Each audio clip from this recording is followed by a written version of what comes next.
Good morning. Thank you for joining me today. This morning we'll be in Leviticus chapter 11, verse 1 through chapter 12, verse 8.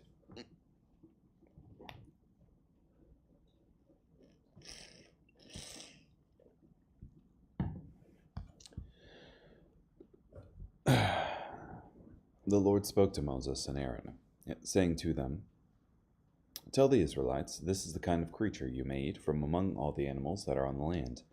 You may eat any among the animals that has a divided hoof. The hoofs are completely split in two, and that also chews the cud. However, you must not eat these from among those that chew the cud, and have divided hoofs. The camel is unclean to you, because it chews the cud, even though its hoof is not divided. The rock badger is unclean to you, because it chews the cud, even though its hoof is not divided. The hare is unclean to you, because it chews the cud, even though its hoof is not divided. The pig is unclean to you, because its hoof is divided. The hoof is completely split in two, even though it does not chew the cud. You must not eat from their meat, and you must not touch their carcasses. They are unclean to you. These you can eat from all creatures that are in the water, any creatures in the water that have both fins and scales. Whether in the seas or in the streams you may eat. But any creature that does not have both fins and scales, whether in the seas or in the streams, from all the swarming things of the water and from all the living creatures that are in the water, are detestable to you. Since they are detestable to you, you must not eat their meat, and their carcasses you must detest. Any creature in the water that does not have both fins and scales is detestable to you. These you are to detest from among the birds. They must not be eaten, because they are detestable: the griffin, vulture, the bearded vulture, the black vulture, the kite, the buzzard of any kind, every kind of crow, the eagle owl, the short-eared owl, the long-eared owl, the hawk of any kind, the little owl, the cormorant, the screech owl, the white owl, the scops owl, the osprey, the stork, the heron of any kind, the hoopoe, and the bat. Every winged swarming thing that walks on all fours is detestable to you. However, this you may eat from all the winged swarming things that walk on all fours, which have jointed legs." Thank you. Top with on the land. These you may eat from them. The locust of any kind, the bald locust of any kind, the cricket of any kind, the grasshopper of any kind, but any other winged swarming thing that has 4 legs is detestable to you. By these you defile yourselves. Anyone who touches their carcass will be unclean until the evening, and anyone who carries their carcass must wash his clothes and will be unclean until the evening. All animals that divide the hoof, but it is not completely split in two, and do not chew the cud, are unclean to you. Anyone who touches them becomes unclean. All that walk on their paws among all the creatures that walk on all fours are unclean to you. Anyone who touches their carcasses will be unclean until the evening, and the one who carries their carcass must wash his clothes and be unclean until the evening. They are unclean to you. Now this is what is unclean to you among the swarming things that swarm on land: the rat, the mouse, the large lizard of any kind, the Mediterranean gecko, the spotted lizard, the wall gecko, the skink, and the chameleon. These are the ones that are unclean to you among all the swarming things. Anyone who touches them, when they die, will be unclean until evening. Also anything they fall on when they die will become unclean: any wooden vessel, or garment, or article of leather or sackcloth. Any such vessel with which work is done must be immersed in water, and will be unclean until the evening. Then it will become clean. As for any clay vessel they fall into, everything in it will become unclean, and you must break it. Any food that may be eaten, which becomes soaked with water, will become unclean. Anything drinkable in any such vessel will become unclean. Anything their carcass may fall on will become unclean. An oven or small stove must be smashed to pieces. They are unclean, and they will stay unclean to you. However, a spring or a cistern which collects water will be clean, but one who touches their carcass will be unclean. Now if such a carcass falls on any sowing seed which is to be sown, it is clean. But if water is put on the seed, and such a carcass falls on it, it is unclean to you. Now if an animal that you may eat dies, whoever touches its carcass will be unclean until the evening. One who eats from its carcass must wash his clothes and be unclean until the evening, and whoever carries its carcass must wash his clothes and be unclean until the evening. Every swarming thing that swarms on the land is detestable; it must not be eaten. You must not eat anything that crawls on its belly, or anything that walks on all fours, or on any number of legs. of all the swarming things that swarm on the land, because they are detestable. Do not make yourselves detestable by any of the swarming things. You must not defile yourselves by them, and become unclean by them. For I am the Lord your God, and you are to sanctify yourselves, and be holy, because I am holy. You must not defile yourselves by any of the swarming things that creep on the ground. For I am the Lord who brought you up from the land of Egypt, to be your God, and you are to be holy, because I am holy. This is the law of the land animals, the birds, and all the living creatures that move in the water, and all the creatures that swarm on the land, to distinguish between the unclean and the clean, between the living creatures that may be eaten, and the living creatures that must not be eaten. The Lord spoke to Moses, "Tell the Israelites, when a woman produces offspring and bears a male child, she will be unclean 7 days, as she is unclean during the days of her menstruation. On the 8th day, by the flesh of his foreskin must be circumcised. Then she will remain 33 days in blood purity. She must not touch anything holy, and she must not enter the sanctuary until the days of her purification are fulfilled. If she bears a female child, she will be impure 14 days, as during her menstrual flow, and she will remain 66 days in blood purity. When the days of her purification are completed for a son or for a daughter, she must bring a 1-year-old lamb for a burnt offering and a young pigeon or turtle dove for a sin offering to the entrance of the meeting tent to the priest. The priest is to present it before the Lord and make atonement on her behalf, and she will be clean from her flow of blood. This is the law of the one who bears a child, for the male or female child. If she cannot afford a sheep, then she must take 2 turtle doves or 2 young pigeons, or one for a burnt offering and one for a sin offering, and the priest is to make atonement on her behalf, and she will be clean.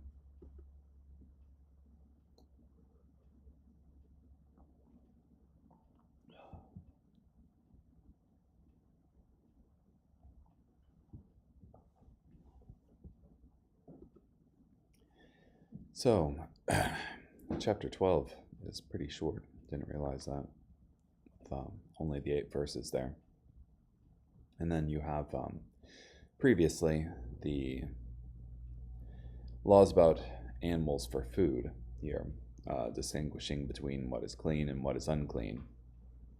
So the category for land animals for the Jew was whatever has split hooves and chews cud.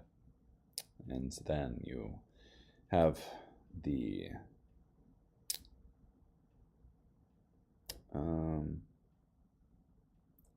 anything with fins and scales on them for the fish.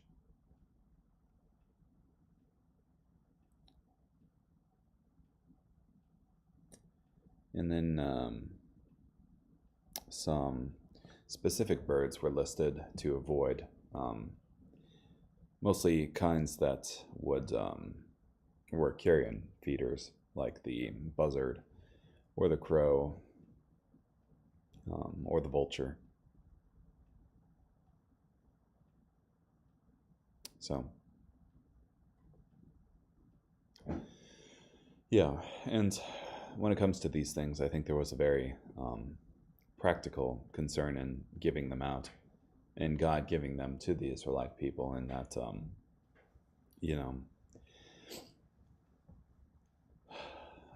to keep them safe from food poisoning, for one.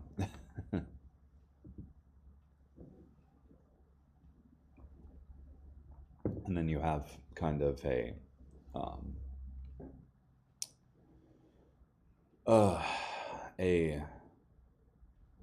reversal of these rules and all things being clean for you to eat in the New Testament.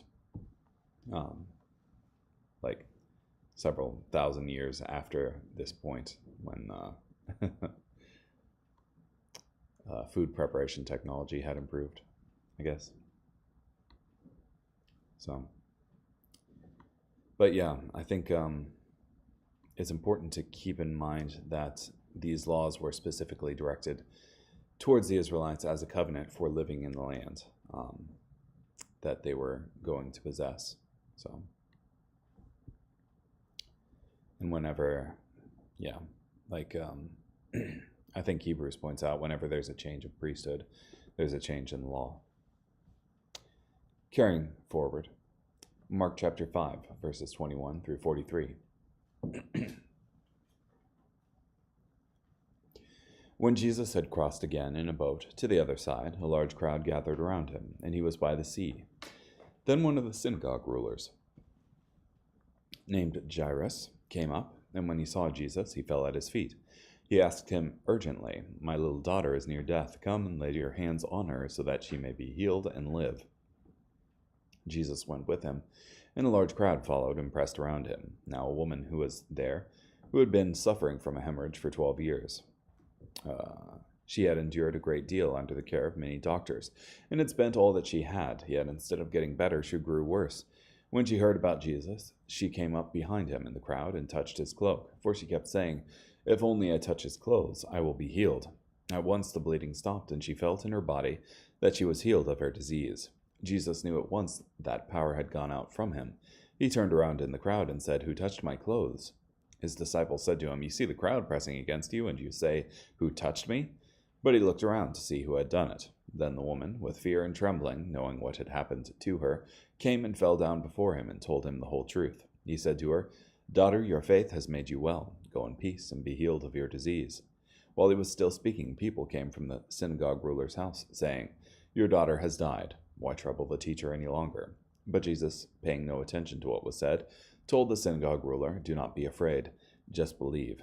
He did not let anyone follow him except Peter, James, and John, the brother of James.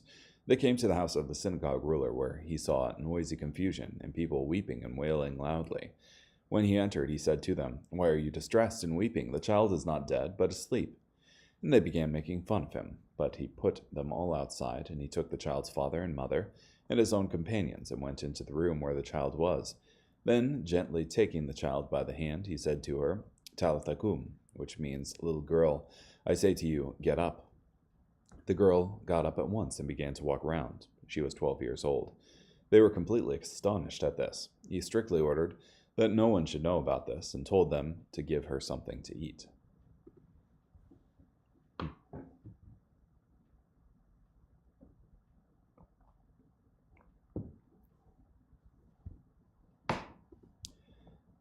One of the things that I think is cool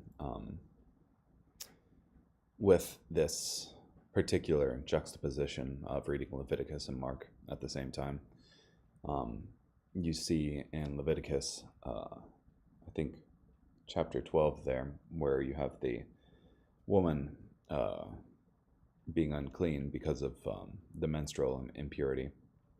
And then you have this woman who approaches Jesus, who has had an issue for 12 years and thus would be ritually unclean perpetually during that time. And you have her touching Jesus, which you would note that in Leviticus, if something dirty, ritually unclean, touches something that's clean, it will become unclean. But in this case, it was the ritually unclean touching the holy and it becoming clean. So, speaking of a change in the law, it's really neat because it's like shoot, where was that? Isaiah, I guess, binding our infirmities. So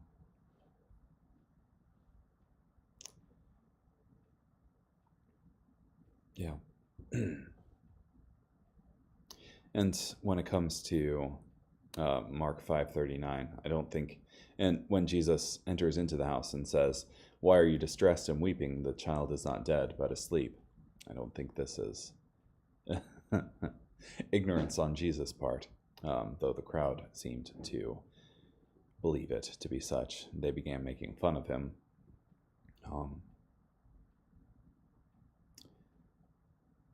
I'm not sure. I guess there's a couple things it could be. It could be that Jesus is giving those who don't want to believe an out to, like, oh, what happened when she comes down alive? Oh, she must have just been asleep. Huh, that's weird. Everybody was pretty sure she was dead. Or This is how, or it could also be that this is how death is viewed by Jesus, that it's merely sleep. Carrying on, Psalm chapter 38, verses 1 through 22. O Lord, do not continue to rebuke me in your anger.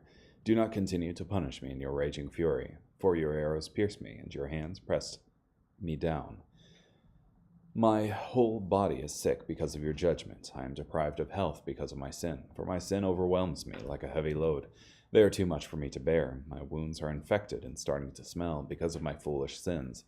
I am dazed and completely humiliated. All day long I walk around mourning, for I am overcome with shame, and my whole body is sick. I am numb with pain and severely battered. I groan loudly because of the anxiety I feel. O Lord, you understand my heart's desire. My groaning is not hidden from you. My heart beats quickly. My strength leaves me. I can hardly see. Because of my condition, even my friends and acquaintances keep their distance. My neighbors stand far away. Those who seek my life to entrap me, those who want to harm me, speak destructive words. All day long they say deceitful things. But I am like a deaf man, I hear nothing. I am like a mute man who cannot speak. I am like a man who cannot hear and is incapable of arguing his defense. Yet I wait for you, O Lord. You will respond, O Lord my God. I have prayed for deliverance, because otherwise they will gloat over me. When my foot slips, they will arrogantly taunt me. For I am about to stumble, and I am in constant pain. Yes, I confess my wrongdoing, and I am concerned about my sins. But those who are my enemies for no reason are numerous. Those who hate me without cause outnumber me. They repay me evil for the good I have done. Though I have tried to do good to them, they hurl accusations at me. Do not abandon me, O Lord, my God. Do not remain far away from me. Hurry and help me, O Lord, my Redeemer.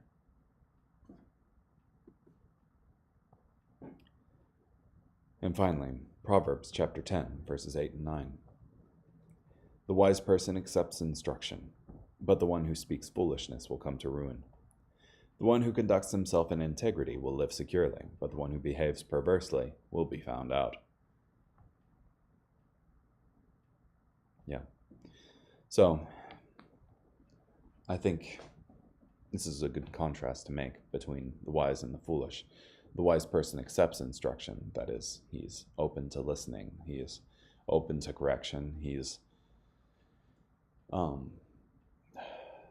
open to the possibility of being wrong.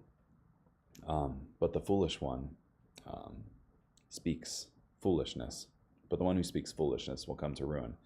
That is, and I really like how the NASB put it, like a babbling fool.